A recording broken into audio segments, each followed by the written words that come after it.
ராஜினாமா கடிதத்தை ஒப்படைத்தார் ஆளுநர் ரவி. புதிய ஆளுநர் இவர்தான். அதாவது பல்கலைக்கழகங்களில் துணைவேந்தர்களை நியமிக்க ஆளுநர் தடையாக இருப்பதாக உச்சநீதிமன்றத்தில் தமிழ்நாடு அரசு வழக்கு தொடர்ந்துள்ளது. துணைவேந்தர் தேர்தல் குழு தொடர்பான விவகாரத்தையும் சேர்த்து உச்சநீதிமன்றம் விசாரிக்க கோரி தமிழ்நாடு அரசு கூடுதல் மனு தாக்கல் செய்துள்ளது. மேலும் தமிழ்நாடு அரசுக்கும் மாநில ஆளுநர் RN ரவிக்கும் தமிழ்தாய் வாழ்த்தில் தொடங்கி அனைத்து விஷயங்களிலும் மோதல் போக்கு நீடித்து வருகிறது.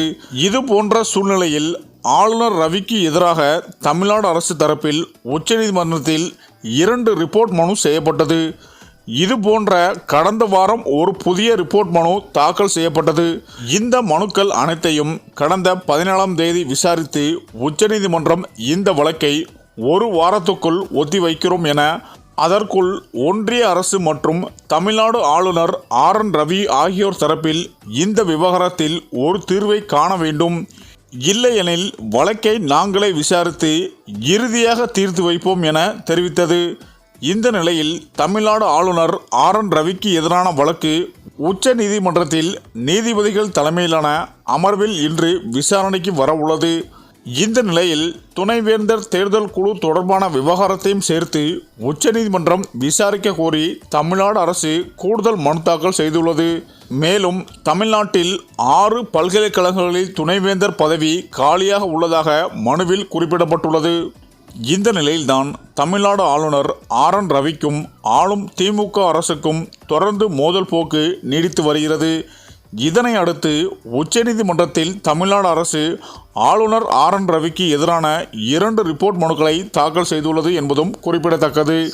மேலும் தமிழ்நாட்டில் ஆளுநராக RN ரவி அறிவிக்கப்பட்டு பொறுப்பேற்றதற்கு முன்பாகவே அவருக்கு எதிராக சில விமர்சனங்கள் வரத் தொடங்கின.